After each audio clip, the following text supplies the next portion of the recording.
Nossa história começa em um local repleto de corpos, e em meio àqueles corpos havia um rapaz de cabelos longos e brancos, e ele portava uma espada. Naquele momento, o foco era ter respostas. Aquele homem desejava que se houvesse algum sobrevivente que o respondesse naquele momento, e que se ele não pudesse falar, que se movesse ou tentasse fazer algum tipo de barulho. Aquele homem queria respostas sobre o que havia acontecido, porém, ele se deu conta de que no fim não tinha ninguém. Então, ele se perguntava se ele realmente era o único sobrevivente, e ele se lembra daquele que consolidou os demônios pela primeira vez, e assim guiou toda a humanidade para entrar em colapso. O homem responsável por isso é conhecido como o Sumo Sacerdote. Na guerra contra os demônios que vieram do reino demoníaco e os magos da Torre Branca que seguem aquele homem de cabelos longos e brancos, ele simplesmente preferia colocar tudo em risco para o futuro da humanidade. Para aquele homem, se não fosse por eles mesmos, ninguém poderia ter feito isso. Eles haviam conseguido derrotar o Sumo Sacerdote, mas ainda assim havia um grande porém. De forma repentina, uma mulher de cabelos verdes aparece, falando que era 28 de abril, às 3h12 da tarde, enquanto aquele homem de cabelos brancos e longos havia confirmado a morte do Sumo Sacerdote. Ele fica surpreso com a presença da mulher no local. O nome dela é Edna. Ela é o último dragão do mundo e observador que registra a história, chamada Edna Sol Laplace. E a Edna fala para aquele homem, o chamando de Mestre dos Magos da Torre Branca, que ela tem uma boa notícia para ele e também tem uma má notícia. Mas o mestre prefere que ela comece com a má notícia. E a Edna não perde tempo, explicando que, como esperado, o exército demoníaco invadiu a Torre Branca. E naquele momento, a maioria dos magos haviam sido derrotados. E também, a Torre dos Magos havia sido parcialmente destruída. E os magos e recursos de pesquisa foram quase todos incinerados. Então, o mestre pergunta para ela qual seria a boa notícia. E a Edna o responde, dizendo que as forças imperiais chegaram mais cedo do que o esperado. Assim, eles foram capazes de salvar alguns sobreviventes, incluindo os discípulos do mestre dos magos. E naquele momento, o mestre tosse e fala para ela que na verdade isso é um alívio. Porém, a Edna não dá folga para ele, perguntando se ao fazer esse tipo de escolha, ele acabou se arrependendo. E ele responde à mulher dizendo que não. Ele explica que cada pessoa foi alguém que ele selecionou e trouxe junto com ele mesmo. Então ele não pode dizer que se arrepende desta escolha diante dele. Após ouvir a sua resposta, a Edna pergunta para o mestre dos magos se ele tem algo a mais para dizer. Olhando seu sangue em suas mãos, o homem de cabelos brancos a responde, pedindo para que ela cuide dos discípulos dele desta vez, pois os mesmos ainda são jovens. Então, ele tem certeza de que eles estão ansiosos. A Edna o responde, dizendo que ela irá verificá-los de forma ocasional. E ela se curva enquanto dizia aquilo. O homem de cabelos brancos acha aquilo muito divertido. Então, ele pergunta se um dragão realmente está se curvando para um mero humano. E a Edna o responde, dizendo que ele tem o direito de receber isso. Ela explica que o continente e ela mesma não vai esquecer os sacrifícios que os heróis da Torre Branca acabaram fazendo. E naquele momento, o mestre dos magos da Torre Branca entende claramente o que deve ser o caso. Seria mentira se ele dissesse que não se arrepende de nada. O rapaz reconhece que ele poderia ser o melhor mago, mas ainda assim não era um bom líder. Porém, tudo que ele queria era uma outra oportunidade. Ele ficava pensando o que aconteceria se ele tivesse outra oportunidade. E mesmo que ele fosse chamado de vilão posteriormente, ele viveria uma vida egoísta apenas pelo seu povo. Se lembrando dele se divertindo com os seus discípulos, ele pensa que ele quer viver esse tipo de vida. E naquele momento, a Edna passa a mão nos olhos do mestre dos magos da Torre Branca, dizendo que é 28 de abril, às 3h47 da tarde. E ela confirmou a morte do mestre dos magos da Torre Branca. E o seu nome é Oscar Sage. Ela havia colocado no relatório que ele foi morto em ação. Em seguida, a cena muda para um imenso castelo. E dentro de um dos quartos desse castelo, havia um homem que estava deitado numa cama, e ele tinha cabelos pretos. Ele estava acompanhado por um rapaz de cabelos azuis, até que uma folha cai na mão daquele homem de cabelos pretos, e rapidamente ele acorda bastante assustado. Com toda aquela agitação, ele infelizmente acabou topando no rapaz de cabelos azuis, que derrama a água que ele estava segurando. O rapaz de cabelos azuis fica bastante bravo, dizendo que agora ele está completamente molhado, e ele explica que iria trocar a toalha do rapaz. Porém, aquele rapaz de cabelos pretos não entende nada do que aquele homem está dizendo, e o rapaz de cabelos azuis continua, dizendo para o rapaz de cabelo preto que os seus hábitos de sono são mesmo ruins, e diz também que ele nem mesmo demonstra gratidão quando o mesmo está cuidando dele. E naquele momento, o cara de cabelos pretos pergunta para ele o que ele está querendo dizer com o fato de dormir mal. Naquele momento, o rapaz pensa e ao mesmo tempo se pergunta se ele estava dormindo. Ele também se pergunta se ele realmente estava em um estado indefeso. Porém, ele está ciente de que ele deveria ter morrido.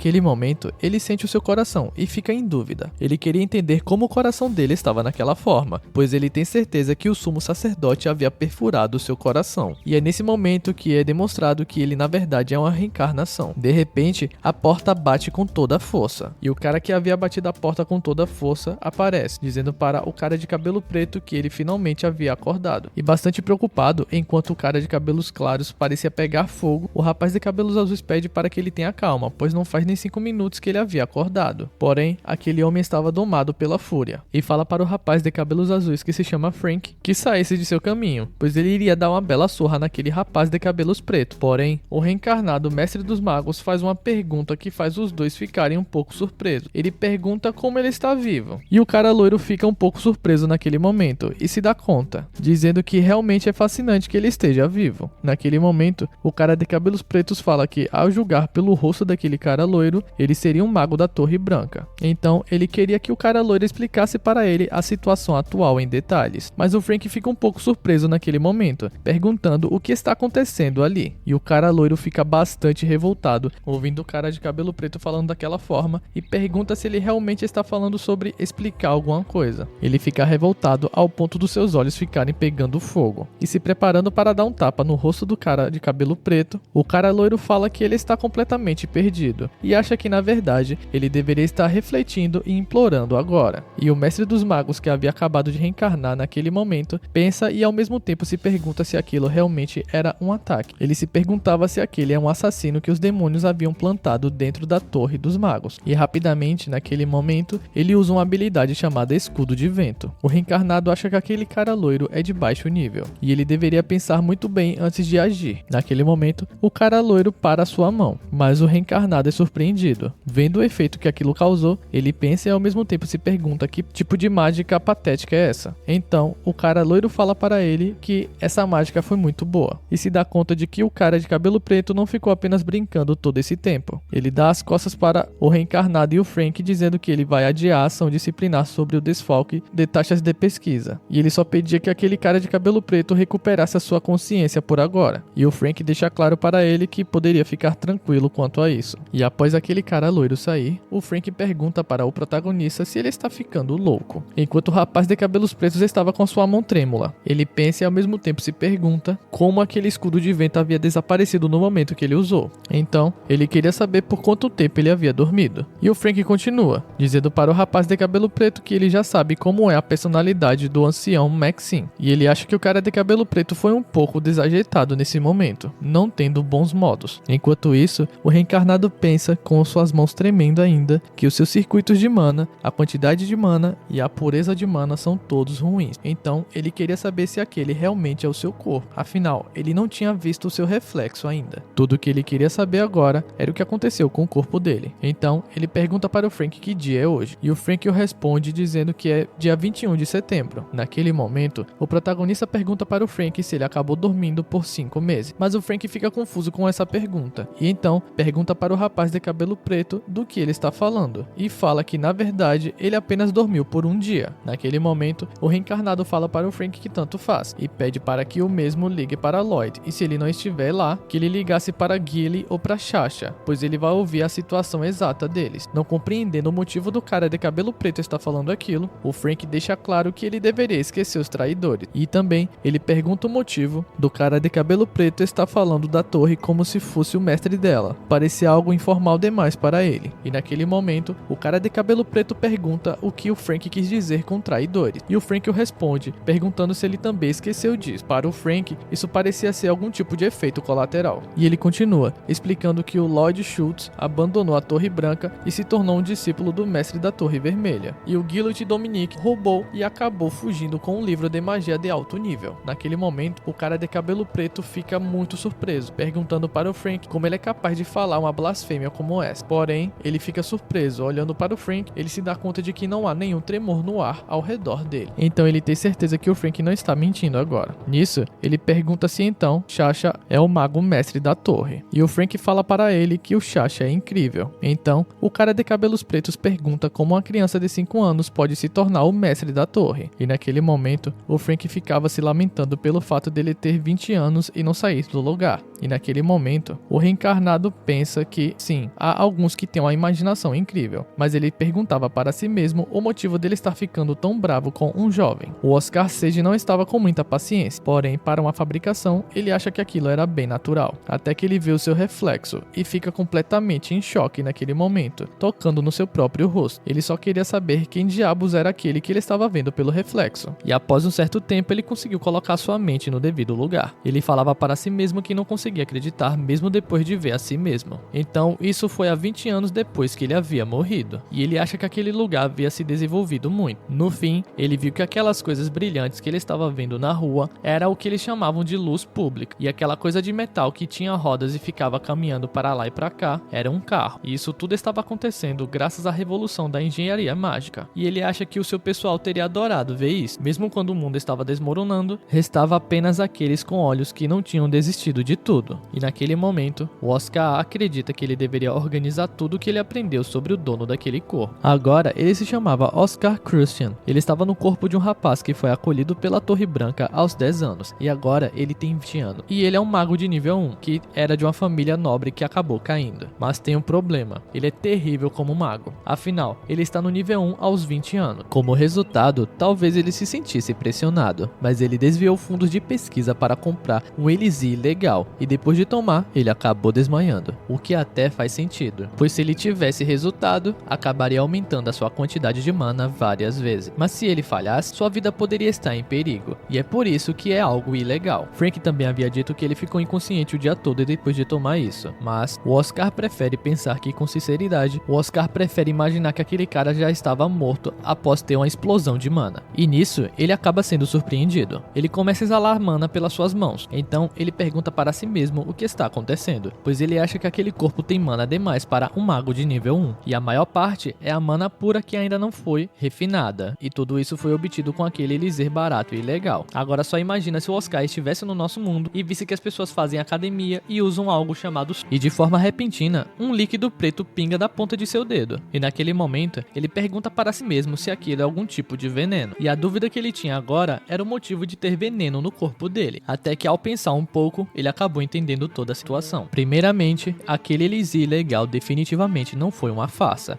É um elixir de verdade que normalmente seria impossível de obter, mesmo por um preço premium. O problema mesmo é que o Oscar Crucian não sabia que havia veneno dentro desse elixir, e depois de considerar quanto veneno restou e o período de tempo que ele desapareceu, agora o Oscar tinha certeza disso. Em outras palavras, o Oscar Crucian não havia morrido de uma explosão de mana, e o nível do veneno é muito alto para ter sido usado para matar um mago de nível 1. E se não fosse pelo próprio Oscar Sage, ele acha que seria muito difícil até mesmo encontrar vestígios disso. O protagonista não sabe quem está jogando com a alma dele, mas consequentemente, ele havia recebido a segunda oportunidade em que ele estava pensando antes de morrer, que era uma vida egoísta para o seu povo, e isso não é ruim para o começo. E naquele momento, o Oscar Sage irá vingar o Oscar Crucian como pagamento por ter emprestado seu corpo. Em seguida, a cena muda de forma repentina para os arredores do Ceiling, e dentro do local, um subordinado fala que eles possuem novidades na loja, e o chefe fica um pouco irritado, falando para aquele subordinado tratá-lo como chefe, e pergunta quantas vezes ele vai ter que dizer sobre isso. Porém, ele estava curioso para saber quais são as novidades da loja. Nisso, o subordinado fala para o seu chefe que a loja foi completamente destruída por dentro. Algum mago destruiu, e naquele momento, o chefe fica bastante irritado, batendo a sua garrafa na mesa e perguntando do que diabos ele está falando, e quem ousou fazer uma coisa dessas. Nisso, o subordinado explica que ele parecia perguntar pela pessoa que o vendeu o elixir, e ele acreditava ser um cara chamado Oscar Cruz. O chefe fica confuso após ouvir o seu subordinado falar sobre isso, pois ele acha que o Oscar Crucian é um mago da teoria, e além disso, ele queria entender como alguém à beira da morte graças ao elixir poderia ser capaz de derrotar os seus capangas. Porém, o subordinado estava preocupado sobre o fato da Torre Branca decidir investigar sobre isso, e o chefe pergunta para o subordinado se ele não se lembra quem havia pedido para eles fazer isso com o Oscar. A pessoa que havia pedido estava usando o anel da Torre Branca, então quem fez o pedido foi um mago da Torre Branca, até que ambos são pegos de surpresa, pois o protagonista surge no local, perguntando que tipo de idiota seria tão óbvio sobre a sua origem, e ao mesmo tempo, ele pensa que havia rastreado o suave aroma que permaneceu no frasco. Há muito mais pessoas envolvidas do que ele imaginava, e naquele momento, o chefe pergunta se ele realmente havia destruído a loja dele, e o Oscar o responde dizendo que sim, e ele estava certo, e ele continua dizendo que estava bastante interessado no que eles dois estavam conversando sobre. Então, ele pede para que ambos continuem a discussão, e o chefe suspira, falando que ele estava pensando pensando em deixar o Oscar Crucian ir embora, se ele agisse como se não tivesse ouvido nada. Mas já que esse não é o caso, o chefe ordena para que o seu subordinado mate o Oscar Crucian. Porém, o Oscar derrota aquele subordinado com apenas um golpe, e o chefe fica tremendo de medo naquele momento. E rapidamente ele saca uma arma para atirar no Oscar. Sem perder tempo, ele atira no protagonista, que usa sua barreira mágica. Mas como ele ainda não entendia direito sobre aquele mundo, ele achava muito interessante o fato daquele cara ter lançado disparos contra ele, pois ele não estava detectando nenhum tipo de mana por ali. E naquele momento, o chefe da loja viu que ele conseguia parar as balas, e foi assim que o Oscar Crucian aprendeu como se fala o nome daqueles projéteis. E de repente ele faz as balas voltarem para o chefe, e após o homem cair devido ele ter sido atingido pelos disparos, o protagonista fala que os subordinados dele não viriam tão cedo, pois todos os sons vindos daquela sala estão bloqueados, e o chefe daquela loja fica bastante surpreso com o fato de que um mero mago de nível 1 seria capaz de lançar um feitiço mágico de silêncio, que é um feitiço de nível 5. O protagonista não perde tempo, dizendo para aquele homem que gostaria que ele pudesse cumprir e responder às suas perguntas. Então, ele pergunta para o dono da loja quem foi que fez o pedido para prejudicá-lo. E quando o homem iria recusar a falar, ele acaba levando um baita chute no rosto. E com um tom de voz bastante sombrio, o protagonista pergunta se o orgulho dele é mais valioso que a sua vida. E ele acha que isso não é nada mal. E de repente, o chefe começa a sentir bastante dor. Isso tudo foi porque o Oscar canalizou o vento dentro do corpo dele, fazendo como se ele sentisse que milhares de lâminas estivessem perfurando o corpo. Ele também deixa claro para o homem que ele não gosta de fazer isso com as pessoas. Afinal, ele não gosta de barulho. Então, ele ordena para que o homem fale logo o que ele quer saber. Então, o homem explica que ele havia recebido um elixir e um pouco de dinheiro, e ordenaram que era para vender isso para o Oscar Cruz, vender isso por um preço bem barato. E o protagonista pergunta quanto à aparência dessa pessoa que fez o pedido, e o homem o descreve dizendo que ele tinha um capuz na cabeça para que eles não conseguissem ver o seu rosto, mas ele com certeza usava um anel da Torre Branca. Isso foi algo que ele não deixou passar despercebido. E o protagonista pergunta se tinha mais algum tipo de informação, e ao mesmo tempo ele pensava que aquilo foi provavelmente um truque para enganá-lo. E o homem fala para o protagonista que aquela pessoa encapuzada tinha um aroma único, um aroma refrescante, como se fosse menta. E isso é tudo que ele sabe. E naquele momento, o Oscar pensa que ele iria guardar isso em sua memória. Nisso, o protagonista pergunta para o homem como ele iria lidar com as consequências depois de matá-lo. E o homem comenta que sobre isso, Torre Branca está atualmente ocupada com a retirada das 4 torres mágicas principais. Então, ele não achava que eles iriam fazer uma investigação de verdade. E um pouco confuso, o protagonista pergunta para ele o que ele está tentando dizer sobre o cancelamento das 4 principais torres mágicas. E o homem fica surpreso, pois ele acha que o protagonista deveria saber melhor do que ele. E o Oscar explica para o dono da loja que, na verdade, ele esqueceu do depois que ele ir. E o homem fala que já que caso, ele iria dar os documentos para o Oscar. O protagonista dá uma olhada nos documentos e vê que a Torre Branca não havia avançado na magia. E ele se lembra de dar documentos a Edna para evitar que algo assim acontecesse. A Torre Branca simplesmente produzia os piores resultados comerciais. Então, o Oscar queria que aquele homem dissesse para ele quais negócios as 4 torres mágicas principais estão administrando agora. A Torre Amarela ao leste, que controla o raio, havia aberto a grande magia da Era da Engenharia, contribuindo para a criação de itens revolucionários, como lâmpadas para a iluminação pública e os carros. A Torre Azul do Sul contribuiu para o negócio de água potável, agricultura e poções. A Torre Vermelha do Oeste, que salda o deserto, juntou-se às fileiras de militantes e auxiliou em missões para a subjugação de monstros. E naquele momento, o Oscar gostaria de saber sobre a Torre Branca. E o homem simplesmente explica para ele que a Torre Branca faz a entrega, deixando o protagonista de olhos arregalados e completamente confuso naquele momento. É como se tivesse dado um banho de água fria no protagonista, pois enquanto as outras torres desempenhavam grandes papéis, a Torre Branca era minimizada, ela apenas fazia entrega. E só para ter certeza, enquanto ele tremia, sentindo a tremenda vergonha, ele pergunta para aquele homem se ele está dizendo que a Torre Branca realmente entrega item. E o homem fala que é exatamente isso. Considerando os correios da Torre Branca e os Cavaleiros do Vento que podem voar, eles têm grande vantagem em entregar itens rapidamente e com segurança. E naquele momento, o Oscar se dá conta de que realmente os magos da Torre Branca voam alto no céu, e eles fazem isso com a tamanha maestria. Era visto como liberdade e bravura. Por isso, eles foram comparados a dragões e águias. E suspirando, o protagonista pergunta para aquele homem quem exatamente teve a maravilhosa ideia de fazer um negócio tão ridículo. E o homem deixa claro para o protagonista que, pelo que ele sabe, era o atual mestre da Torre Branca. E foi assim que o Oscar se deu conta de que na verdade foram seus próprios pirralhos. Então, ele fala que quanto à indústria da água potável e da agricultura, ele pergunta se as poções são a maior fonte de lucro para uma torre mágica. Ele queria entender o motivo que a Torre Azul estava fazendo esse tipo de negócio. E o homem explica que a Torre Azul é um pouco diferente, e eles praticamente têm um monopólio sobre o mercado de poções. poções. E ele pensa que se lembra muito bem que foi a Torre Branca que figurou a maior parte do mercado de poções há 20 anos atrás. E se todos esses métodos de criação de poções não tivessem sido queimados, talvez ela estaria perdurando nesse mercado até hoje. Nisso, o protagonista pensa que a Torre Branca não consegue alcançar, em termos de lucros, as outras torres mágicas. E é bem verdade que a escala dos outros negócios das torres mágicas estão em outro nível. O Festival da Noite Branca deste ano vai ser algo bonito, e a Torre Branca tem a sua última chance para provar o seu valor. O problema seria que faltam apenas 7 meses, e nisso, ele simplesmente pula da janela do local onde aquele homem estava, deixando ele morrer ali, pensando que aquele homem deveria ser uma pessoa boa na sua próxima vida. Em seguida, ele chega no seu quarto, e ele ficava reclamando, pois ele estava se sentindo bastante cansado. Sentando na poltrona, ele fala para si mesmo que não poderia acreditar que ele estava se sentindo exausto por usar alguns feitiços bastante básicos. E isso obviamente é por causa daquele corpo. Porém, ele ficava em dúvida. Devido ao seu estado atual, ele pensa e ao mesmo tempo pergunta se ele conseguiria usar aquela mágica. A mágica que simplesmente havia feito o Oscar Sage ser o maior mago da história da humanidade, que era a bola de vento. E ele tenta fazer isso, mas rapidamente ela se dispersa e ele se dá conta de que ele ainda não pode fazer isso. Então ele acha que deveria ler mais informações sobre o corpo por enquanto. As memórias do Oscar estavam abagadas. Enquanto Frank havia dito algumas informações para ele, é crucial para que ele saiba sobre o Oscar Cruz se ele quiser salvar aquele corpo. O Oscar Crucian, que na verdade era o herdeiro Oscar Crucian, foi o único sobrevivente de um incêndio desastroso em uma mansão. Aqueles do mundo mágico reconheceram sua genialidade desde cedo. Suas expectativas eram tão altas que todos lutaram uns contra os outros para recrutá-lo. Nos 6 anos em que ele foi matriculado na Faculdade de Magia da Academia do Império, ele não pontuou qualquer outra coisa a não ser pontuações completas. Com a extraordinária tese que publicou, ele pôde provar que era, sem dúvidas, um gênio. E lendo aquilo, o protagonista pensa e ao mesmo tempo se pergunta por que alguém assim ainda é nível 1. E ele acredita que era por esse exato motivo que o Oscar Crucian era tão infeliz. Se ele não tivesse a síndrome de deficiência de mana, ele teria sido um grande mago capaz de representar sua geração. E naquele momento, o Oscar fica de olhos arregalados lendo aquilo. Ele pensa que se isso for verdade, faz total sentido o fato dele estar no nível 1. Ele entendia a magia melhor do que ninguém, porém, ele era impossibilitado de usá-la. Até que a varredura que ele estava fazendo para adquirir informações havia sido completada. E vendo as informações, o Oscar Sage se dá conta de que na verdade ele não tinha nenhum tipo de deficiência com a sua mana. O que aconteceu com o Oscar Crucian na verdade era que alguém havia selado o circuito dele. A síndrome da deficiência de mana, como o próprio nome sugere, é uma doença no qual não é possível circular ou acumular magia. Um mago pode ter até mesmo 20 circuitos físicos sobre seu circuito de mana. O número de circuitos físicos instalados determinará seu nível. No entanto, se eles têm síndrome de deficiência de mana, todo o ambiente não está estabelecido. Então, mesmo que eles treinem a vida inteira, não conseguirão passar do nível 3. E foi ali que o protagonista se deu conta de que, na verdade, a circunstância do Oscar Crucian é diferente. Seu circuito físico não é inatamente torcido. É justamente o contrário. Foi amarrado por alguém de forma proposital. O protagonista pensa que se esse cara fosse realmente um gênio, então ele saberia que não tem síndrome de deficiência de mana. E seria bom se ele tivesse escrevido um diário. Afinal, dessa forma seria muito mais fácil conseguir mais informações. Ele lembra bem que, de acordo com Frank, o Oscar Crucian gostava muito de beber. No entanto, ele ficava se perguntando agora se essa não foi uma persona criada de forma proposital. O Oscar Sage acredita que o Oscar Crucian sabia que alguém tinha bloqueado seu circuito e, após ter descoberto isso, ele simplesmente ficou agindo como se fosse um mimado de forma proposital. Pois se esse fosse o caso, então o protagonista entenderia o motivo dele ceder à tentação do elixir ilegal. Em uma situação onde ele não poderia confiar em ninguém, ele precisava desfazer as correntes sozinho. Em contraste, ele só precisava desamarrar o nó, e o Oscar Sage acredita que ele seja capaz de fazer isso. Até que o Oscar Sage encontra um livro de reinterpretação de magia básica, e após dar uma averiguada, ele fica bastante surpreso. Ele vê naquele livro que o conceito por trás do protetor de vento avançado ali é semelhante ao modo como ele estava usando, e era completamente diferente da ideia e do princípio de ser uma simples habilidade defensiva. Além disso, o Oscar Crucian também havia escrevido sobre como ele pode ser melhor usado com base na situação. Também há várias outras magias básicas que ele mesmo havia criado. O Oscar Sage pensa que o Oscar Crucian não poderia ter sido capaz de usar magia sozinho. No entanto, ele havia realizado tudo isso como um experimento simultaneamente em sua cabeça. E agora sim o protagonista entendia o motivo que ele havia sido chamado de gênio. Eles eram semelhantes quando se trata de interpretar a teoria. E além disso, ele poderia dizer só olhando para aquele livro, o Oscar Crucian não desistia da magia. Ao invés disso, ele trabalhou mais duro ainda do que todos os outros. Sua paixão gritava o quanto ele amava a magia. Naquele momento, o protagonista se dá conta de que o Oscar Crucian estava consciente, sabia de tudo, mas ele teve que fazer isso sozinho. Era simplesmente um jovem mago que não quebrou por causa de seu destino cruel, e sim, caminhou silenciosamente por um caminho solitário. Naquele momento, o protagonista jurava para si mesmo que ele iria desfazer o nó. Não apenas isso, ele iria fazer aqueles que quebraram as asas do Oscar Crucian brutalmente pagarem. Em seguida, a cena muda de forma repentina, e o protagonista estava caminhando. Porém, ele pensava e ao mesmo tempo se perguntava o motivo dele estar andando em torno de uma estufa, e ele se lembra de cair dormindo porque ele estava exausto de tentar desfazer o nó do circuito físico. Nisso, ele vê um homem de cabelos brancos com 3 crianças ao redor dele, e ele pedia para que aquelas 3 crianças se sentassem, pois elas iriam ter a aula de hoje por ali mesmo. E nisso, o protagonista pensa e ao mesmo tempo se pergunta se é por causa daquela maldita maldição do sonho. Aquilo tudo é culpa do Visconde dos Pesadelos do mundo demoníaco. Por causa da maldição daquele rato, toda vez que o protagonista dormia, ele acaba se lembrando do passado. E ele esperava que a maldição se removesse depois que ele possuísse outro corpo. Mas agora ele se deu conta de que a maldição está ligada à alma e não ao corpo físico. No entanto, Oscar Sage diria para si mesmo que ele tem sorte, pois parece que os sonhos sobre os seus alunos não foram contaminados, e eles não são passatempos emocionais. E nisso, ele vê o seu eu do passado perguntando para os seus alunos o que ele havia dito que eles iriam aprender hoje. E o garoto de cabelos pretos, chamado Lloyd, fala para o seu professor que ele havia dito que ensinaria sobre o sistema mágico, e que o sistema mágico de magos ou cavaleiros é amplamente dividido em 4 categorias, conhecido como os 4 tipos de magia. E o Oscar Sage do passado responde o seu aluno dizendo que é exatamente isso. A mágica pode parecer a mesma fisicamente, mas na verdade, elas são categorizadas em melhoria, aceleração, equilíbrio ou tipos especiais. E naquele momento, o Lloyd pergunta se ele está certo que a Torre Branca busca o tipo de harmonização. E o seu professor o responde dizendo que sim, e o vento é a magia que os convém da melhor forma. E a Chacha pergunta se cada torre mágica tem sua preferência de tipo mágico. E o professor a responde dizendo que sim, e é exatamente por isso que existem tipos diferentes de mágica. Ele explica também que a Torre de Ouro acredita que a velocidade é o mais importante, por isso eles têm magia do tipo aceleração, enquanto o vermelho acredita que o fogo é importante, então eles representam magia do tipo de melhoramento. O azul e o branco são as torres que representam o tipo do equilíbrio. Nisso, o garoto loiro chamado Gilliot chama o seu mestre e fala que ele quer a mágica do tipo aceleração, pois ele acha que coisas lentas são muito frustrantes. E o mestre responde dizendo que infelizmente ele não pode escolher, pois ele já nasceu com isso. O Lloyd tem 9 anos, a Chacha tem 5 anos e o Gilliot tem 7 anos de idade. E a Chacha pergunta para o seu mestre como eles sabem com que tipo eles nasceram. E o Oscar Sage a responde dizendo que é mais simples do que ela pensa. Escrevendo a mágica com um graveto no chão, o mestre pede para que a Chacha estenda o seu dedo indicador e tente usar esta mágica. Como essa era a primeira vez que ela via aquele feitiço, então ela ia levar algum tempo para conseguir fazer. Então, ela consegue fazer algo fluir. Naquele momento, o mestre explica para ela que não é muito rápido e não é letal, como se fosse o equilíbrio. Então, ela é do tipo de harmonia. E ela se dava conta de que ela era o mesmo que o mestre. E ela começa a sorrir falando que gostou muito disso. Gilliot fica bastante entusiasmado, pois ele queria fazer isso também. E nisso, ele acaba descobrindo que é do tipo aceleração, que era o que ele realmente queria. O Lloyd acaba descobrindo que ele é um tipo especial, mas ele não gosta nem um pouco disso. Então, ele pergunta para o seu mestre se ele é capaz de mudar o seu tipo uma vez que ele tenha sido decidido. E o seu mestre o explica que tipos especiais são raros, constituindo apenas 0,2% dos magos. Então, ele queria entender o motivo que o Lloyd queira mudar isso. E o Lloyd explica que ele gostaria de ser o equilíbrio, igual o seu mestre. Em seguida, o protagonista acaba acordando enquanto dormia no sofá, pois ele recebeu um anúncio da ampla sala de cast, e estavam chamando ele mesmo. E o protagonista ficava perguntando para si mesmo por quanto tempo foi que ele havia dormido. E o anúncio dizia para ele ir para o laboratório 4202. E enquanto ele caminhava, ele pensava que ele tinha 8 circuitos físicos restantes. Ele havia desbloqueado 12 de 20. Além disso, ao desbloquear os seus circuitos físicos, ele havia ganhado 2 linhas de circuito de mana e agora ele estava no nível 2. E ele se perguntava quem iria imaginar que ele chegaria a um dia ficar feliz por estar no nível 2. E nisso, o homem loiro pergunta como ele se sente e comenta que, de acordo com Frank, as memórias estavam retornando. E o protagonista fala para o homem que sim, elas realmente estavam retornando. E o homem fica feliz por ouvir isso. O protagonista lembra muito bem que aquele cara loiro, que é o Maxim, foi o seu Júnior. E agora, ele era um ancião da Torre Branca. Seu nome é Maxim Bisquet e ele tem 45 anos de idade. Ele era um Júnior que entrou na torre muitos anos depois do protagonista, mas agora ele é velho e se tornou um ancião. Porém, o protagonista sabe muito bem que ele é honesto até o fim e diligente. Então, era alguém de quem ele esperava que tivesse um futuro brilhante. Ele lembra muito bem do Maxim seguindo ele enquanto o chamava de Sênior. Depois passou a chamá-lo de mestre da Torre Mágica, o que ele achava super fofo. Com as lembranças lembranças, ele começa a sorrir. E o Maxim não entende muito bem, perguntando para o protagonista o motivo dele estar rindo. E ele continua, dizendo que ele havia recebido um relatório de que o chefe da família Gordon e o seu subordinado haviam sido mortos. Isso obviamente pegou o Oscar Sage de surpresa. E naquele momento, o Maxim pergunta para o protagonista se ele tem alguma coisa para dizer sobre este relatório. E o Oscar Sage responde dizendo que não. No entanto, ele tem certeza de que há um motivo apropriado para eles terem sido mortos. E ele deixa claro que isso é porque eles tentaram matá-lo. A resposta pega o ancião de surpresa, que fica de olhos arregalados, sem esconder. Então, ele fala para o Maxim que o Elixir foi envenenado, e estas são as taxas de comissão e o livro relativo por tentarem matá-lo. Então, o ancião pergunta para o protagonista se a razão pela qual ele ficou acamado foi porque ele quase foi morto. E o protagonista explica para ele que foi exatamente isso, e explica que ele foi tentar falar com ele, mas eles tentaram matá-lo. Nisso, o Maxim via que tinha dinheiro, então parecia algo legítimo. E o Oscar Sage continua, dizendo que o livro relatório contém o conteúdo do assassinato por contrato. E o ancião responde o protagonista, dizendo que ele entende e ele vai encaminhar este incidente como legítima defesa da parte do protagonista. O protagonista ficaria grato por isso, porém, ele pergunta para o ancião se ele poderia pedir um favor pessoal. E o Maxi pergunta o que ele gostaria. E o Oscar fala para ele que ele gostaria de se encontrar com a mestre da Torre Mágica. E o Maxim fala para ele que na verdade isso não é difícil, desde que ele frequentemente tenha discussões sobre mágica com ela. No entanto, ele explica para o Oscar que ele só poderia conhecê-la 6 meses depois. E isso deixa ele bastante surpreso. De olhos arregalados, ele pergunta para o ancião o motivo disso, pensando que isso é depois do Festival da Noite Branca. E o Maxim explica para ele que ela está em uma viagem de negócios para cuidar de uma comissão importante. E o protagonista não entende o motivo que o mestre da Torre Mágica está fazendo algo tão pequeno. Até que ele lembra bem, isso tudo é porque o mago de alto escalão está ausente, e isso é embaraçoso. Então, ele pede desculpa para o ancião pela grosseria, mas ele pergunta em que nível está o mestre da Torre Mágica. E o ancião responde, dizendo que ela está na alta mágica, no nível 7. E naquele momento, o protagonista fica pensando no fator idade, pois na idade dela, ele estava no nível 9. E ele acredita que com o talento de Sasha, ela deveria ter pelo menos atingido o nível 8. E o Maxi continua, dizendo que de qualquer forma, o relatório afirma que a seção transversal do cadáver foi muito limpa. Então, ele pergunta se o protagonista estava praticando magia de ataque novamente. E o protagonista responde, dizendo que ele treina sempre quando pode. E o Maxim diz que entende. E se for só isso que ele tinha a dizer, então ele poderia ir embora. Em seguida, o vice-mestre da Torre Mágica entra, deixando o Maxim surpreso. E o vice-mestre fala para o Maxim que ele veio até ali para dizer para ele não ser tão rigoroso com aquela criança. Porém, ele se dá conta de que na verdade ele havia chegado muito tarde. O nome do vice-mestre da Torre Branca é Heimel Glinwit. E o Maxim começa a rir, dizendo para o Heimel que ele precisa freá-lo caso ele se envolva em conflitos. E o Heimel acha que o Maxim está certo, porém, ele o trouxe até ali, então ele se preocupava com ele. E naquele momento, o Maxim pensa que mesmo usando uma mágica básica, ela não poderia ter sido aperfeiçoada tanto com apenas 1 ou 2 dias de trabalho duro. E ele tem certeza de que o protagonista está estudando muito em um lugar escondido. E naquele momento, o Maxim fala que o Oscar é um patife, e ele pode estar estudando muito mais do que ele imaginava. Já o Heimel fala que ele está feliz. Nisso, ele pergunta para o ancião se eles poderiam ir à reunião dos anciãos, dizendo que a anciã Fidelina estava esperando eles. E o Maxim rapidamente levanta da sua cadeira, dizendo que eles poderiam ir agora. Em seguida, a cena muda para o Oscar Cruzian no 10º andar. O protagonista pensa que ele viu seus alunos no seu sonho, então ele gostaria de ir para ali novamente. Ele queria dar uma olhada, porém as coisas estavam diferentes. Ele pensa que ali estava vazio agora. Nisso, um velhote surge e ele fica bastante surpreso. Ele não esperava ver o Oscar por ali, e o Oscar pergunta para o velhote quem é ele. E o velhote o responde dizendo que ele se chama Wilter, e ele gerencia as instalações da Torre Mágica. E ele comenta que parece que os rumores sobre o Oscar perder suas memórias são verdadeiros, pois eles sempre conversavam um pouco. E bastante frustrado naquele momento, afinal, uma fofoquinha foi muito grande por aí. O protagonista pergunta até onde eles espalharam rumores sobre ele ter perdido a memória. E o protagonista também acha estranho o fato dele chamá-lo de jovem senhor Oscar. E o Wilter explica que, na verdade, ele também estava trabalhando por ali, enquanto o mestre da Torre Mágica anterior estava ali, e ele era o grande senhor Oscar. E o protagonista começa a sorrir, dizendo que essa é uma ótima maneira de diferenciá-los. Então, ele iria usar isso também. E além disso, de agora em diante, ele pergunta para o Wilter se ele poderia continuar sendo seu companheiro de conversa. E o velhote fala para o rapaz que fica bastante grato pela oferta, mas isso será bem difícil porque ele vai deixar a torre em breve. E o Oscar pergunta para ele para onde ele vai. E o velhote explica que na verdade já faz 40 anos desde que ele começou a trabalhar ali. E o protagonista pergunta se existe algum problema quanto a isso. Então, o Wilter explica que ele serviu 3 mestres durante o tempo que ele estava ali, e os seus colegas de trabalho mudaram constantemente. Acabou que ele é o único que restou naquele departamento. A razão pela qual ele resistiu por tanto tempo é por causa do que o mestre anterior, o Sr. Oscar Sage, havia dito durante a sua cerimônia de nomeação. E o Oscar Sage havia dito que todos que residem naquela torre são necessários, então eles deveriam viver com orgulho de ser parte da Torre Branca. E enquanto o protagonista corrigia sua garganta, afinal, ele é o próprio Oscar Sage, o Wilter continuava, dizendo que pode soar divertido, mas a partir daquele momento, ele trabalhou acreditando que ele é um membro da Torre Branca. Nisso, o protagonista fala para o velhote que isso não é apenas divertido, e sim é a verdade. O Wilter até agradece a ele por ter dito isso. No entanto, é por isso que ele está desistindo agora. Mas o Oscar não entende muito bem o que ele quis dizer. E o velhote explica que, como ele já deve saber, a Torre Branca não está indo muito bem agora. E especialmente, isso pode ser visto pelas instalações. As finanças não são as que eram antes. E no próximo mês, vai fazer 40 anos que ele trabalha por ali. Nisso, o Oscar pergunta para ele se é devido ao longo tempo de serviço. E também, eles ganham uma premiação. Todos os membros da Torre Branca, exceto os magos, receberão uma medalha do longo serviço e uma recompensa monetária em seus 30 a 40 anos de serviço. Aqueles que trabalharam ali durante 40 anos receberão 200 mil sinos. E esse valor pode comprar uma casa na maioria das grandes cidades. Porém, Wilter explica para o protagonista que a atual Torre Branca não tem o luxo de pagar tal recompensa. E para pagar tanto para ele, muitas pessoas terão que colocar suas vidas em risco e resolver novas comissões. Pensando nisso, o velhote acha que ele não pode aceitar. Não importa o que diga, aquele lugar é a segunda cidade natal dele. Naquele momento, o protagonista se dava conta de que ele não sabia que as coisas estavam ruins e ele achava que a Torre Azul fazia coisas extravagantes por dinheiro. Então, agora ele se perguntava quem era ele mesmo para prejudicar o trabalho dele, porque eles conseguiram ganhar tanto dinheiro que atualmente são os melhores da história. Por outro lado, ele se dá conta de que ele apenas tinha títulos como Herói de Guerra e Salvador da Humanidade. São ambos títulos honoráveis, mas eles não são nada, já que eles não conseguem nem financiar a recompensa para aqueles que dedicaram tudo naquela torre por décadas. Até que de repente, o Wilter dá um grito chamando o Oscar. Então, ele pergunta para o rapaz o motivo dele estar fechando seus punhos com tanta força. Afinal, agora suas mãos estavam sangrando. O protagonista não havia dado conta de que ele estava fechando os punhos com muita força. Ele estava pensando e isso estava dando bastante raiva para ele. Nisso, ele pergunta para o Wilter quando ele planeja sair. E o velhote o responde, dizendo que seria 2 semanas depois. Em seguida, o velhote amarra um lenço na mão do protagonista, pedindo que, por favor, ele vá até a enfermaria e aplique um medicamento. E naquele momento, o protagonista fala para o velhote que ele espera que o velhote continue sendo seu companheiro de conversa, deixando claro que ele não precisa sair. O Oscar acha que há um caminho e ele vai garantir isso. Vai garantir que a Torre Branca consiga ter muito dinheiro. Então, isso nunca mais acontecerá. Em seguida, a cena muda de forma repentina para o protagonista sentado, pensando que ele realmente havia dito isso para o Wilter. Porém, ele queria saber como ele poderia fazer isso. O que ele está pensando naquele momento são pesquisas, palestras, comissões, mas seria um problema se o pagamento demorasse. E além disso, ele é apenas um mago de nível 2 agora. Ele pensa que precisava de um negócio que vai render muito dinheiro. E ele acha que as poções são a única opção. E enquanto o protagonista refletia quanto a isso, a cena muda para a sala dos vice-mestres. E uma vice-mestre que usava um chapéu de feiticeira na cor branca falava que ela não pode apenas ignorar desta vez. Isso é um despejo. E o Maxim fala para ela que isso está errado. Definitivamente errado, mas tem um porém. E ela fica bastante irritada quando escuta ele dizendo isso. Aquela é uma anciã da Torre Branca, a responsável pelas finanças. O nome dela é Fidelina. E o Maxim explica para ela que o culpado está refletindo sobre isso. E a Fidelina, com bastante raiva, pergunta se ele apenas vai deixar para lá, pois roubar é um ato extremamente terrível. E o Maxim tenta acalmá-la, dizendo que ela não terá que se preocupar com isso. E de qualquer forma, não há muita coisa para roubar na torre deles. Mas ao ouvir ele ter dito isso, a Fidelina fica extremamente furiosa ao ponto das veias saltarem de seu rosto. Então ela aponta o dedo na cara dele, dizendo que ele responde tudo como se fosse algo bastante simples. Então ela fala que ele deveria simplesmente jogar a criança no isolamento, e ele grita que não poderia fazer isso. Ele pergunta para a Fidelina qual o sentido de colocar uma criança de nível 1 em treinamento de isolamento. Nisso, o Hamel fala que, como o próprio Maxim havia dito, treinar em isolamento seria um pouco duro demais. Para ele, isso não seria nada mais do que judiação com a criança. E pessoalmente, ele acha que eles deveriam fazer essa criança pagar 3 vezes mais pelas taxas de pesquisa do que ele havia usado. E ela pergunta se ele realmente está falando sério, que seriam apenas 3 vezes mais. Porém, ele não queria se estender muito nisso, falando que eles deveriam ir para o próximo top. E a Fidelina suspira, dizendo que eles têm pouco dinheiro. Então, ela acha que eles deveriam ter logo uma decisão em breve. Ela comenta que eles possuem várias instalações e nem usam. E se eles venderem com o equipamento da câmara de produção de poções, eles poderiam viver com esse dinheiro por 3 meses. Caso contrário, eles realmente terão que fechar. E o Hamel fala para ela que ele não pode permitir isso. Ele deixa claro que aquela é uma torre mágica. É onde magos se reúnem para estudar magia e compartilhar o conhecimento. Não há ar fresco em uma sala fechada. Ele acha que eles não podem vender o seu futuro apenas para saciar a fome de hoje. E naquele momento, a Fidelina pergunta para o Hamel se eles realmente têm um futuro. E deixa claro que eles já esperaram por 20 anos. Então, ela acha que o vice-mestre da torre precisa aceitar isso agora. Mesmo que haja um gênio que possa salvar aquela torre, ela acha que ele não virá até eles. Até que de repente alguém bate na porta. E a Fidelina pergunta quem é, deixando claro que eles estavam em uma reunião. Porém, o vice-mestre permite a entrada. E ali estava o protagonista, dando um oi para todos eles. E se apresentando, dizendo que o seu nome é Oscar Cruz. Então, o vice-mestre da torre pergunta para o protagonista o que ele veio fazer ali. E o rapaz o responde, dizendo que ele tem uma sugestão. Ele pede para que o vice-mestre, por favor, deixe-o começar um negócio. E a Fidelina foi pega de surpresa com o que ele acabou de dizer. Ela fala para o protagonista que ele é muito engraçado e pergunta se ele não se lembra de desviar taxas de pesquisa há poucos dias atrás. Aí pergunta se ele não tem o que fazer, pois ele simplesmente agora quer começar um negócio. Porém, o protagonista não presta muita atenção no que ela está dizendo e tenta explicar da maneira mais clara possível que ele encontrou um artigo enquanto lia alguns jornais anteriores. Ele explica que a propriedade Vince teve que ser fechada por causa de um terrível surto de gripe. E verificando o jornal, o vice-mestre comenta que ele tinha visto isso também. As pessoas estavam dizendo que pode ser a gripe cadena. E essa é uma péssima notícia se realmente for o gripe cadena, pois atualmente não há cura para a gripe cadena. No passado, a Torre Branca tinha inventado uma vacina, então não havia problema. Mas a receita da vacina foi perdida há 20 anos. E o protagonista, após ouvir o vice-mestre ter dito isso, o responde dizendo que é exatamente isso. E até a Torre Azul, que está dominando o mercado de poções, ainda não replicou uma vacina como essa. Então, era aquilo que ele gostaria de começar. E o vice-mestre não conseguiu compreender o que o protagonista estava querendo dizer. E o Oscar Cruzan fala que ele gostaria de vender vacinas para a gripe cadena, explicando que é mais algo sobre o monopólio da Torre Branca no passado. Ele pretendia revitalizar esse monopólio. E naquele momento, a Fidelina suspira, dizendo que não vale nem a pena ouvir o protagonista. Ela também comenta que as torres mágicas e todas as empresas farmacêuticas investiram muito dinheiro em mão de obra, mas ninguém conseguiu replicar a vacina nos últimos 20 anos. E com um tom de desdém, ela pergunta para o protagonista se ele realmente acha que consegue. Logo ele, um garoto de 20 anos. O Oscar a responde dizendo numa boa que eles falharam e ele realmente é um garoto. No entanto, ele gostaria de lembrá-la de que ele é um gênio. E ela fica extremamente chocada após ouvir ele ter dito isso. E de repente ela começa a disparar para o protagonista, dizendo que ele levou 723 mil sinos sobre a última 17ª pesquisa. Tudo isso com aquelas taxas que eles precisam pagar. E ele até mesmo desviou mais de 25 mil sinos para conseguir algum medicamento milagroso e legal. Ela também pergunta se ele sabia que o salário anual de um agricultor comum é de 20 mil após os impostos. Então, bastante surtada, ela pergunta se ele realmente é um gênio, pois ela acha que ele não tem ideia de como o dinheiro funciona, pois ele não passa de um nobre que perdeu tudo. Nisso, o vice-presidente chama a anciã Fidelina, dizendo para ela que o Oscar está ali para sugerir uma oportunidade oficial de investimento como mago da Torre Branca. E ele sabe que ela é responsável pelas finanças, mas ela está sendo muito grosseira com ele. E após ouvir ele ter dito isso, a anciã pede desculpas. E naquele momento, o protagonista pensava e ao mesmo tempo se perguntava o motivo dela odiá-lo tanto. Mas é porque ela simplesmente cuida das finanças. Ele também acha que faz sentido, pois ele não fez qualquer coisa que vale a pena nos últimos 2 anos. Porém, ele fala para os 3 que ele tinha certeza do que estava fazendo. Então, eles deveriam considerar. Ao mesmo tempo, ele pensa que o dono daquele corpo e ele mesmo são completamente diferentes. Então, o vice-mestre pergunta para o protagonista se há algum motivo para ele ter tanta certeza de que é a gripe cadena. E o protagonista responde dizendo que sim e pede para que ele dê uma olhada na página 2 do jornal. E o vice-mestre vê que a Ordem da Terra do arcebispo Baldwin de repente teve os planos alterados durante a jornada a uma peregrinação. E o protagonista explica que ele vai ficar em Ciri por 1 mês para orações de bênção. E ele pergunta se eles não acham isso estranho, pois até agora eles apenas ficaram 1 mês nas grandes cidades. A Ordem Elterra adora a Mãe da Terra. Só existem 7 arcebispos na Ordem. Eles devem ser mais incorruptíveis e dignificados do que qualquer outro como líderes da Ordem, mas na realidade, eles estão longe disso. Para se tornar um cardeal, o segundo poder da Ordem, o indivíduo precisa de uma montanha tremenda de fundos de campanha. O indivíduo tem permissão de ficar em uma propriedade que ele visita em sua peregrinação por até 1 mês, mas isso só é quando ele encontra nobres e comerciantes e recebe dinheiro dele. E o protagonista perguntava onde seria isso, pois pode ter sido uma grande cidade no passado, mas está ficando cada vez menor. O Maxim acha que ele tem razão, porém, ele havia pensado que a razão foi para as orações de bênção, e o protagonista responde dizendo que é por isso que é ainda mais estranho. Ele não entende o motivo de terem orações de bênção para uma terra árida. E o protagonista tem certeza que os três já sabem. A rota de peregrinação dos membros da Ordem da Aelterra já foi escolhida para eles. Ciri, Mosque, Melbourne, Greenwell e depois vem Vince. O arcebispo permaneceu em Nox por um mês antes de vir para Ciri. E ele explica para os três que se ele não estiver errado, o arcebispo vai ficar em Mosque por um mês também. E ele passará um mês em Melbourne e Greenwell também. Então, ele pergunta para os três que estavam presentes naquela sala se não parece que o arcebispo está tentando adiar a visita ao Vince o máximo possível. E essa pergunta pega os três de surpresa. E ele continua, dizendo que se um acidente ou um incidente infeliz ocorrer durante a peregrinação, o povo da Ordem de Aelterra irá dizer que isso irritou a deusa da Terra. Isso seria basicamente uma sentença de morte para um arcebispo que está tentando se tornar um cardeal. E o Maxim, ouvindo o protagonista ter dito isso, comenta que então o arcebispo Baldwin sabia que a gripe que circulava em Vince era a gripe cadena. E pergunta se então ele está ganhando tempo até que a gripe se acalme. E o Oscar o responde dizendo que é isso que ele tem interpretado. E naquele momento, a anciã Fidelina comenta que o protagonista é muito bom em análise e é o esperado de um mago da teoria. Embora tudo isso seja apenas uma teoria por agora. E o vice-mestre fala para o protagonista que entende o que ele está dizendo. E isso deixa o Oscar bastante entusiasmado. Mas o velhote fala para ele que, no entanto, eles não podem oficialmente patrociná-lo. E o rapaz pergunta o motivo disso. E o vice-mestre explica que eles não podem financiar as outras magias se eles fizerem isso. No entanto, ele fala para o protagonista que ele pode investir o seu dinheiro pessoal nesse negócio. E a anciã Fidelina fica bastante chocada com o que o velhote está dizendo naquele momento. Afinal, ele está pondo em risco as suas economias. Porém, o velhote está rindo, dizendo que na verdade está tudo bem. O vice-mestre fala para o protagonista que são apenas 30 mil sinos e pergunta para ele se isso seria o suficiente. E o protagonista entra em choque, pensando que na verdade isso não é o suficiente. Para piorar, isso não é nem de perto o suficiente que ele precisa para começar. Em seguida, a cena muda para a câmara de produção de poções e o rapaz estava completamente desolado. Ele pensa que terá que ir para o plano B de qualquer forma. Ele iria fazer uma amostra da vacina com este dinheiro e ia receber o dinheiro do arcebispo. Ele é quem está com mais problemas por causa da gripe cadena agora. Ele põe o óculos no rosto e fala para si mesmo que é isso que ele tem que fazer. É melhor tirar dinheiro de alguém que está desesperado. Em seguida, após terminar a poção, ele acha que não é nada mal e pensa que dizem que um verdadeiro mestre mantém sua classe para sempre. Ele havia feito aquela bebida energética como prática, mas parece que ele estava preocupado com nada. Enquanto isso, o Frank não aguentava segurar o peso e falava que as costas dele vão acabar quebrando. E naquele momento, o Oscar pergunta para ele se ele pegou tudo o que faltava das ervas medicinais. E o Frank responde dizendo que sim e pede para que ele dê uma olhada. E a propósito, ele queria saber se tem alguma coisa para beber, pois ele está quase morrendo de intoxicação. E o protagonista fala para o rapaz que ele tem uma poção para a recuperação da fadiga. E isso deixa o Frank bastante animado, dizendo que ele quer beber isso logo. O protagonista entrega o frasco para ele e o rapaz o agradece. Após ele beber, ele fica bastante feliz, dizendo que é agradável e quente, e pergunta para o protagonista se ele acabou de fazer aquele. E o Oscar o responde dizendo que é exatamente isso. Nisso, ele abre o saco e comenta que o estado dos ingredientes é excelente. E o Frank comenta que ele havia escolhido os melhores, comentando que o vendedor estava realmente bravo com ele por causa disso. E o protagonista comenta que ele deveria ser um comerciante, já que ele tem esses olhos, ao invés de ser um mago. E o Frank, de forma não irônica, fala para o protagonista que ele estava pensando sobre isso caso a Torre Branca quebre. Mas após ele ter dito isso, ele acaba levando um socão na cabeça. E ele começa a chorar, perguntando para o protagonista por que diabos ele fez isso. E o protagonista pede desculpa para ele, falando que ele não podia evitar. Nisso, o Frank gostaria de saber o que ele tem que fazer agora. Afinal, a anciã Fidelina havia pedido para que ele ajudasse o protagonista. E o protagonista fala para o rapaz que ele poderia ajudá-lo a mover aqueles ingredientes. Atualmente, a Torre Branca está cheia de inúmeras crianças problemáticas que, embora sejam excepcionalmente talentosas, elas têm alguns parafusos soltos de uma forma ou de outra. E se ao menos essas crianças pudessem se reunir, elas contribuiriam muito para a fortaleza da torre. E o protagonista acha que uma dessas crianças é o próprio Frank. Em seguida, após moverem os ingredientes, o Frank pergunta para o protagonista se aqueles ingredientes não são venenosos. Os ingredientes eram lírios pretos do vale, camélias vermelhas, fantasmas cogumelo e mirva. O protagonista explica para ele que não é só porque são venenosos, significa que eles não podem ser usados como medicina. E ele pergunta se está certo que o Frank sabe o que fazer com eles antes de usá-lo. E o Frank o responde dizendo que ele coloca as ervas venenosas na água e as ferve por cerca de 12 horas. É dessa forma que elimina a toxina. E o protagonista responde dizendo que é exatamente isso, exceto que há um problema com esse método. Os nutrientes também desaparecem no processo. Então, o protagonista usa um prato dumpling, pois dessa forma, ele acaba não perdendo tantos nutrientes assim. Ele explica que com este método, eles podem extrair cerca de 98% dos efeitos dos ingredientes. Porém, ele explica para o Frank que na verdade, ele não estava usando aquele prato para tirar as toxinas, e sim para amolecer as ervas. Ele usa uma própria habilidade mágica, chamada drenagem de ar, para poder desintoxicar. Ele explica que com isso, ele só precisa extrair as toxinas deste vapor separadamente. Ele explica para o rapaz de cabelo azul também que agora, o resto do vapor não deve ter sim, então eles só precisam misturar todos na proporção correta. 23% vermelho camélias e 47% mirva. Após isso, ali estava um frasco do remédio para a gripe cadena nas mãos do protagonista. E ele pergunta para o Frank se ele acha fácil fazer, enquanto o rapaz estava completamente em choque vendo aquilo. Nisso, ele pede para que o Frank tente fazer uma, mas o pobre coitado não está vendendo nada. O Frank pensa que é muito mais fácil falar do que fazer. Ele nem mesmo consegue usar magias diferentes ao mesmo tempo ainda, mas ele não pode simplesmente dizer ao protagonista que ele não sabe fazer um lançamento duplo. Então, ele pergunta se deveria começar com um feitiço de drenagem de ar. E observando o Frank fazendo, o Oscar pensa que, na verdade, o controle de mana dele parece ser um pouco instável, mas ainda não é ruim. No entanto, isso é tudo. E o Frank parecia estar um pouco desconfortável fazendo aquilo. Então o protagonista pergunta para ele se tem algo de errado. E o Frank o responde, perguntando se isso é algum tipo de provocação e explica que, na verdade, ele ainda não consegue fazer um lançamento duplo. E ele explica que o indivíduo precisa estar no nível 4 ou 5 para entender o princípio, e ele está apenas no nível 3. Mas o protagonista fala numa boa para ele que vai ensiná-lo. Naquele momento, o rapaz de cabelo azul fica bastante impressionado, perguntando para o Oscar se ele vai ensiná-lo uma técnica secreta. E o Oscar fala para ele tentar pensar nisso, como se ele estivesse configurando partições em sua mente. Ele explica que no lado esquerdo da partição, ele usa uma mágica, e no lado direito, ele usa magia B. Então, ele pede para que o Frank tente fazer isso, porque eles não têm nada a perder. E o rapaz de cabelo azul acaba conseguindo, e o protagonista dá parabéns para ele, pois ele acabou de fazer um duplo lançamento. E o Frank fica chocado, pois é realmente muito fácil de fazer. Frustrado, ele pergunta para o protagonista o motivo que eles esconderam essa técnica com tanto zelo, e o Oscar responde dizendo que eles são gananciosos. E ao mesmo tempo, o Oscar pensa que eles não queriam ensinar a técnica que eles tanto se esforçaram para aprender, para ensinar de graças aos seus júniores. Isso basicamente se tornou uma tradição na Torre Branca. Porém, no campo de batalha enchido de sangue, tal tradição não é nada além de um obstáculo. Para sobreviver, compartilhar técnicas e discussões eram necessárias todos os dias. A Torre Branca agora precisa de ensino interativo e troca de conhecimento. O Frank fica bastante entusiasmado, pois ele conseguiu fazer o remédio. O Oscar novamente dá parabéns para o Frank, dizendo que ele é muito talentoso, e diz também com seriedade que ele não esperava que o Frank iria conseguir de primeira. E o rapaz de cabelo azul fala para o protagonista que isso tudo é porque ele explicou muito bem. E o protagonista fala que, na verdade, o Frank parecia estar bastante irritado com ele anteriormente. E algumas horas depois, o Frank estava surtando, dizendo que ele iria morrer. Eles simplesmente haviam feito 514 garrafas no total, quando de repente o Maxim chega, e ele estava com um tom de desespero na sua voz, dizendo para o Oscar que eles têm um problema. E ele mostra um bilhete dizendo que uma empresa farmacêutica da Torre Azul, chamada New Tech, confirmou a visita de Ciri há 1 hora, e o propósito presumido é uma reunião com o arcebispo Baldwin. O ancião acha que eles estão um pouco atrasados, e o protagonista pensa que então eles não ficaram apenas prorrogando sem um plano. E o Maxi comenta que se no fim eles conseguirem um contrato primeiro, então o remédio deles se tornará algo inútil. E o Frank parece ser um cara bem mais emotivo do que o próprio protagonista. Ele já estava ficando com a cara de choro, mas o Maxim pede para que ele se anime. Às vezes, há apenas momentos na vida que eles estão com azar. Porém, o Oscar acha que ainda não acabou. Ele fala que, se ele bem se lembra, a gripe cadena é classificada como um desastre de classificação B. Nesse caso, há uma coisa que eles poderiam tentar. Nisso, o protagonista pergunta para o ancião se ele está certo que a sua velocidade de voo é maior do que a dos outros. Em seguida, a cena muda de forma repentina para uma certa hospedagem em Ciri, e alguém avisa ao arcebispo que os convidados que ele havia mencionado chegaram. O arcebispo rapidamente pede para que os deixem entrar, e aquele era o arcebispo Baldwin, da religião estadual do Império Elterra. E rapidamente, um mago de nível 5 da Torre Azul, chamado Moira Maine, se apresenta, dizendo que graças ao cuidado deles, eles chegaram ali sem problema. E ao seu lado, estava o diretor administrativo da empresa farmacêutica New Tech, chamado Byron. Naquele momento, o arcebispo pede para que ambos se sentem, e eles ficam gratos por isso. O arcebispo parecia estar bastante entusiasmado e interessado. Então, ele pergunta como está a produção do remédio para a gripe cadena. E o Moira o responde, dizendo que está indo tudo muito bem. E bastante feliz, o arcebispo fala que esse é o esperado da Torre Azul e da New Tech. E ele pergunta para ambos quando está previsto para que seja concluído. E o Moira o responde, dizendo que eles só precisam que passe pelos ensaios clínicos. E o diretor administrativo comenta que, com resultados bem-sucedidos, eles devem conseguir permissão da administração de alimentos e medicamentos do Império. No entanto, o Moira comenta que, como o próprio arcebispo já deve saber, os ensaios clínicos não terminam em 1 ou 2 dias. Mas obviamente ele fica um pouco sem graça falando aquilo. E o arcebispo, de forma direta, pergunta então quando eles irão lançar as vendas deste medicamento. E o Moira o promete, dizendo que ele terminará dentro de meio ano. E o arcebispo fica completamente em choque ao ouvir a resposta dele. E explica que na verdade ele tem que partir para Vincent em 4 meses. E o Moira começa a dar suas desculpas, dizendo que a agenda deles está muito lotada. Até que um subordinado chega e fala para o arcebispo que outro mago chegou para visitá-lo. E o arcebispo pede para que deixem ele entrar. Nisso, o arcebispo pergunta para o Moira por que ele não havia dito que tinha uma outra pessoa chegando. E o Moira o responde dizendo que na verdade eles não têm mais ninguém os acompanhando. E naquele momento, o protagonista entra no local. Ele dá olá para todos e se apresenta dizendo que o seu nome é Oscar Crucian e ele é um mago de nível 2 da Torre Branca. E ele deixa claro que ele está ali para fazer uma boa oferta.